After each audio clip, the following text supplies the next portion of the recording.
24 दिसंबर 1999 Indian airlines की काठमांडू से दिल्ली की फ्लाइट IC 814 अचानक हाईजैक हो गई। सबसे पहला सवाल था, काठमांडू क्यों? नेपाल से इंडिया और चीन की सीमाएं लगती है और इन सीमाओं को पार करना इतना मुश्किल नहीं है, इसलिए नेपाल स्पाई एजेंसियों का हमेशा से गढ़ रहा है। पाकिस्तान, चाइना, अमेरिका और हम, ये थी वो वजह कि हाईजैक के लिए काठमांडू चुना गया। किसने किया ये हाईजैक और क्यों किया, ये सब भी पता करना था और उन मासूम पैसेंजरों की सुरक्षा भी करनी थी। इतना पेचीदा था सब कुछ कि 7 दिन लग गए। क्यों लगे 7 दिन? क्या क्या हुआ उन 7 दिनों में, आइए जानते हैं इस वेब सीरीज से जिसका नाम है IC 814 द कंधार हाईजैक। लेकिन उससे पहले चैनल को सब्सक्राइब करके नोटिफिकेशन बेल को ऑल पर कर दीजिए ताकि आपको इसी तरह के लेटेस्ट और फ्रेश कंटेंट मिलते रहें। तो फर्स्ट एपिसोड की शुरुआत होती है 1999 में 24 दिसंबर में नेपाल में काठमांडू से, जहां पर कि आज का वो दिन था जब इंडियन एयरलाइंस का प्लेन जो है वो हाईजैक होने वाला था। यहाँ पर शुरुआत में हमें रामचंद्र यादव को दिखाया जाता है जो कि इंडियन एम्बेसी का एक ऑफिसर है, जिसे हाल ही में मालूम चला है कि कुछ लोग जो है वो सस्पिशियस चीजें कर रहे हैं और कुछ न कुछ बड़ा करने की कोशिश कर रहे हैं। इसलिए वो तुरंत ही कैलाश चौहान के पास जाता है जो कि रॉ के एक ऑफिसर है। यहाँ पर राम उन्हें बताता है कि उसे मालूम चला है कि कुछ लोग जो है वो बड़ा करने वाले हैं और पिछले कुछ दिनों में राम ने बहुत सारे सबूत जो है वो इकट्ठे कर लिए थे। कुछ स्पाई माइक लगाकर उसने उन लोगों की बातें सुनी जिनसे कि यहाँ पर उसके ऑफिसरों को भी मालूम चल चुका था कि ये लोग कुछ बड़ा करने वाले हैं, लेकिन क्लियर ये नहीं बताया गया कि वो करने क्या वाले हैं। इसी चीज का राम जो है वो पता करने लगता है, जिसके बाद काठमांडू के एयरपोर्ट का सीन दिखाया जाता है जहाँ पर कि कुछ लोग जो है वो काठमांडू से दिल्ली के लिए रवाना होने वाले थे। यहाँ पर कुछ लोगों को दिखाया जाता है जो कि शकल से ही हाईजैकर लग रहे हैं, जिसके बाद IC 814 के कैप्टन सरन देव को दिखाया जाता है जो कि अपनी एयर होस्टेस इंद्रानी के साथ प्लेन में जा रहे होते हैं। वो इंद्रानी को बताते हैं कि 1 हफ्ते की वेकेशन के लिए वो लोग अमेरिका जाने वाले हैं, इसलिए उसे तुरंत ही हैदराबाद जाना होगा।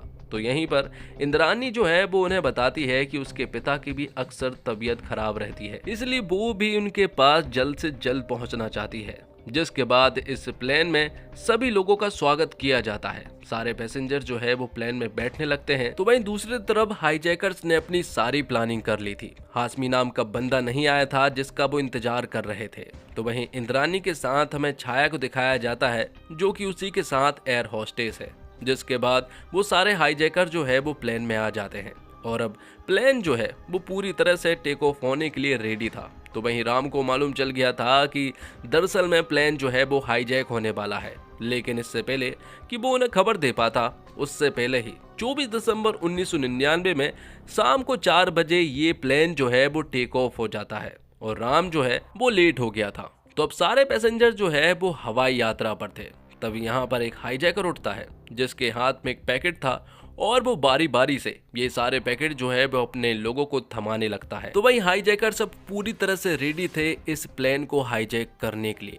मंकी कैप पहनकर वो लोग तुरंत ही कैप्टन के पास बंदूक लेकर पहुंच जाते हैं और सभी को ये बात बताते हैं कि ये प्लेन जो है वो पूरी तरह से हाईजैक हो चुका है और अब किसी ने भी उछल कूद करने की कोशिश की तो वो उन्हें गोली मार देंगे। इसलिए सभी को हाईजैकर्स की बात माननी पड़ती है और यहाँ पर वो हाईजैकर्स कुछ पैसेंजरों को बुरी तरह से जख्मी भी कर देते हैं। तो वहीं हाईजैकर्स सबसे पहले कैप्टन से कहते हैं कि इस प्लेन को तुरंत ही काबुल ले चलो, लेकिन कैप्टन बताते हैं कि इस प्लेन में इतना फ्यूल नहीं है कि वो लोग काबुल तक पहुंच सकें। दूसरी तरफ कंट्रोल रूम में ये बात मालूम चल चुकी थी कि IC 814 जो है वो हाईजैक हो चुका है और ये बात नंदिनी नाम की न्यूज रिपोर्टर को भी मालूम चल चुकी थी। इसलिए नंदिनी जो है वो तुरंत ही शालिनी के पास जाती है जो कि इंडिया हेडलाइंस की एडिटर होती है। शालिनी ये बात कंफर्म करने के लिए तुरंत ही रंजन मिश्रा के पास कॉल करती है जो कि रॉ के जॉइंट सेक्रेटरी है। ये बात उन्हें भी ज्यादा अच्छे से मालूम नहीं थी,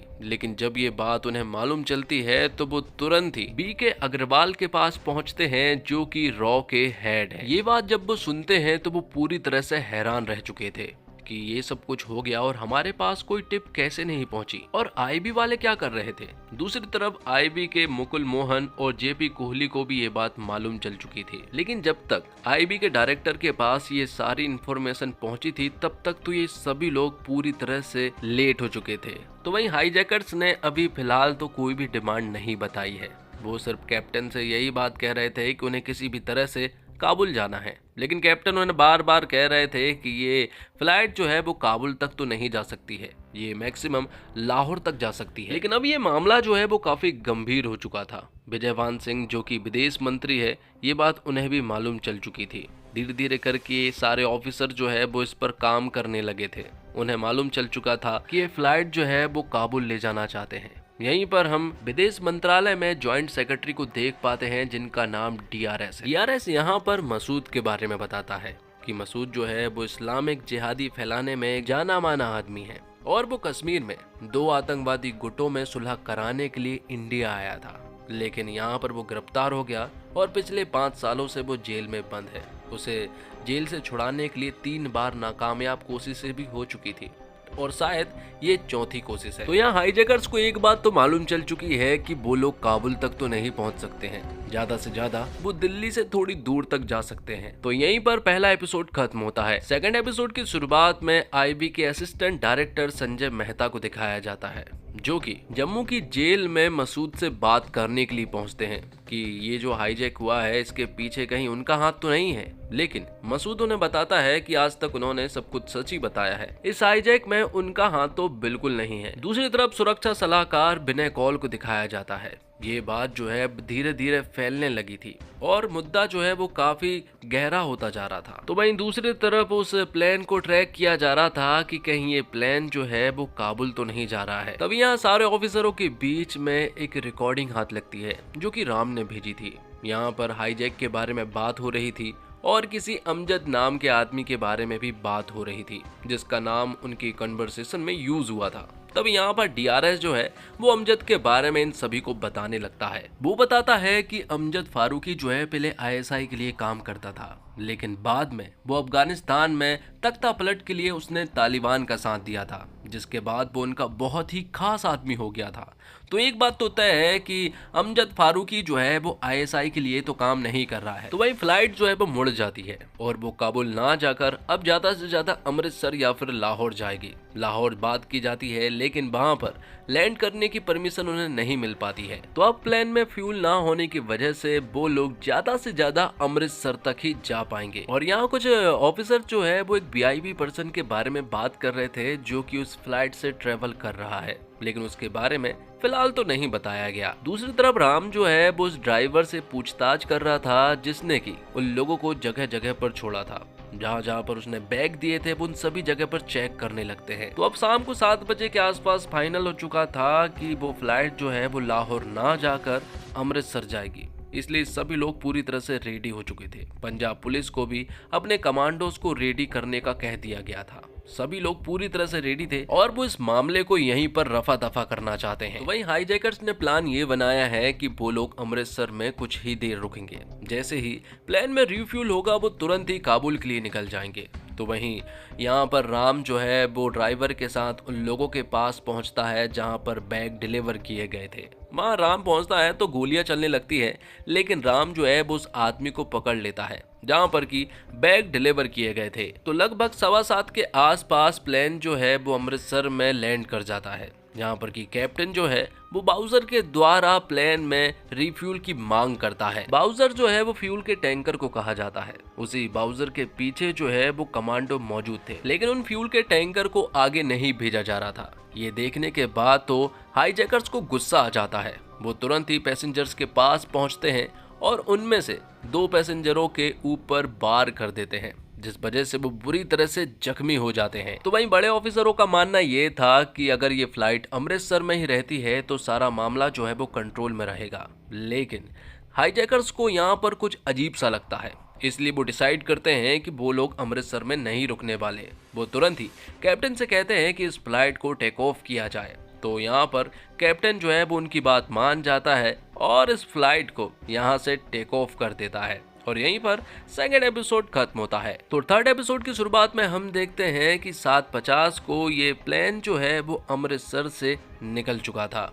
तो वहीं कॉल और यहाँ के कुछ मिनिस्टर्स हैं जो कि बात कर रहे थे कि अब ये बात जो है वो पीएम को बतानी होगी, क्योंकि ये प्लेन जो है अब पाकिस्तान में लाहौर में जा रहा था, जहाँ पर कि हमें बताया जाता है कि मई 1999 में पाकिस्तान आर्मी के द्वारा कारगिल में इंडिया में हमला हुआ, लेकिन पाकिस्तान ने इस बात से साफ इनकार कर दिया था कि उनकी तरफ से कोई भी हमला नहीं किया गया है, बल्कि कुछ मिलिटेंट हो गए जिन्होंने हमला किया था। इस हमले की वजह से हमारे कुछ सोल्जर्स भी शहीद हो गए थे। तो फिर 2 महीने बाद इंडियन एजेंसियों ने यहाँ पर जनरल मुशर्रफ जो कि पाकिस्तान के चीफ है, चाइना में उनका फोन टैप किया और इस रिकॉर्डिंग से ये बात साबित हो गई कि दरअसल में जनरल मुशर्रफ ने अपनी आर्मी के द्वारा ही कारगिल पर हमला करवाया था। तब नवाज शरीफ ने वॉशिंगटन को बताया कि उनके बिना परमिशन के मुशर्रफ ने ये अटैक करवाया था। तब मुशर्रफ को आदेश दिए जाते हैं कि वो अपनी आर्मी को वापस बुला ले। ये उनके लिए काफी शर्मनाक वाली बात थी। लेकिन 2 महीने के बाद मुशर्रफ ने यहाँ पर नवाज शरीफ की सरकार गिरा दी और फिर मुशर्रफ ही सरकार चला रहे थे। उसके 3 महीने बाद ही ये हाईजैक हो गया था। तो प्लेन जो है वो लाहौर जा रहा था। परमिशन तो नहीं थी, लेकिन किसी तरह से उन्हें परमिशन मिल चुकी थी। जैसे ही वो लोग लाहौर पहुंचते हैं, वहां पर एक मेजर के द्वारा जो है वो सारी स्ट्रीट लाइट जो है वो बंद करा दी जाती है। तो रनवे ना दिखने की वजह से वो एक ऐसी जगह पर फ्लाइट को लैंड करने लगते हैं जहां पर कम आबादी हो। लेकिन तभी यहाँ पर उन्हें परमिशन मिल जाती है और उन्हें बताया जाता है कि वो लाहौर में फ्लाइट लैंड कर सकते हैं। तब कैप्टन तुरंत ही लाहौर एयरपोर्ट पर इस फ्लाइट को लैंड करता है, जहां पर कि थोड़ी देर के बाद इस प्लेन में फ्यूल भर दिया जाता है और ज़्यादा देर ना करते हुए वो 9:30 बजे के आसपास जो है वो अपने प्लेन को टेक ऑफ कर लेते हैं। और यहाँ से अब ये फ्लाइट जा रही थी डायरेक्ट काबुल। दूसरी तरफ हम देखते हैं कैप्टन की फैमिली को, जिसे हाल ही में मालूम चला है कि फ्लाइट जो है वो हाईजैक हो चुकी है। ये लोग हैदराबाद जाने वाले थे, लेकिन अब यहाँ पर उसकी वाइफ भी दिल्ली आ जाती है। तो अब ये फ्लाइट जो है वो काबुल के आसपास पहुंच चुकी थी। काबुल के कंट्रोल रूम से जब लैंड करने की परमिशन ली जाती है तो वो लोग साफ इनकार कर देते हैं और कहते हैं कि रात को 3:30 बजे से पहले यहाँ पर कोई भी लैंडिंग नहीं हो सकती है।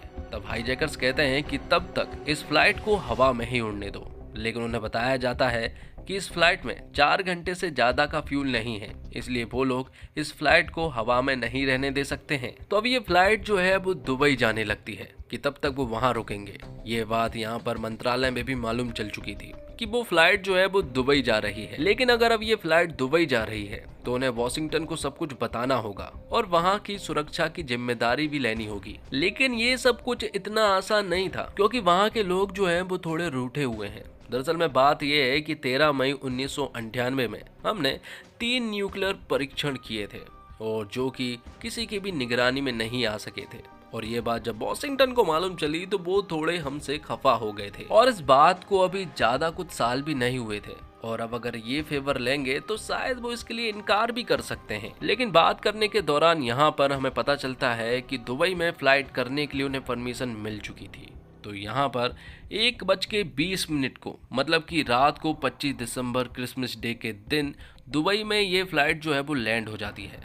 तभी यहाँ पर एक हाईजैकर कहता है कि ये दुबई का हवाई अड्डा तो बिल्कुल नहीं लग रहा है, वो पहले यहाँ पर आ चुका है। कैप्टन बताता है कि ये दुबई का ही हवाई अड्डा है, ये इंटरनेशनल हवाई अड्डा नहीं है, लेकिन दुबई में ही है हम। तो हाईजैकर्स ने अभी तक कोई मांग तो नहीं की थी, लेकिन यहाँ पर वो अपनी एक मांग जरूर करते हैं और जो कि वो हमेशा से करते आ रहे हैं कि इस प्लेन को रिफ्यूल किया जाए। दूसरी तरफ शालिनी जो है वो नंदिनी के पास गुस्से में जाती है क्योंकि उसने उल्टी सीधी रिपोर्ट छाप दी थी। दरअसल में उसने ये रिपोर्ट छापी थी कि कैप्टन जो है वो अमृतसर में 2 मिनट नहीं रुक सका। अगर वो वहां रुक जाता तो ऑपरेशन वहीं हो जाता और सब कुछ ठीक हो जाता। इस वजह से वो उसे वहां बहुत चिल्लाती है। तो वहीं दुबई एयरपोर्ट पर प्लेन में रिफ्यूल नहीं हो पा रहा था, वो इसलिए क्योंकि वहाँ के कंट्रोल रूम से एक आवाज आती है और कहा जाता है कि जब तक आप बच्चे और औरतों को नहीं छोड़ते हैं तब तक इस प्लेन में रिफ्यूल नहीं होगा। लेकिन यहाँ पर भी हाईजैकर्स भी साफ मना कर देते हैं कि जब तक रिफ्यूल नहीं होगा तब तक वो हाईजैकर्स जो हैं वो औरतें और बच्चे को नहीं छोड़ने वाले हैं। और इसी के साथ एपिसोड 3 जो है वो यहीं पर खत्म होता है। तो दोस्तों उम्मीद करता हूँ आपको वीडियो पसंद आई होगी। वीडियो पसंद आई हो तो वीडियो को लाइक करके चैनल को सब्सक्राइब करके नोटिफिकेशन बेल को ऑल पर कर दीजिए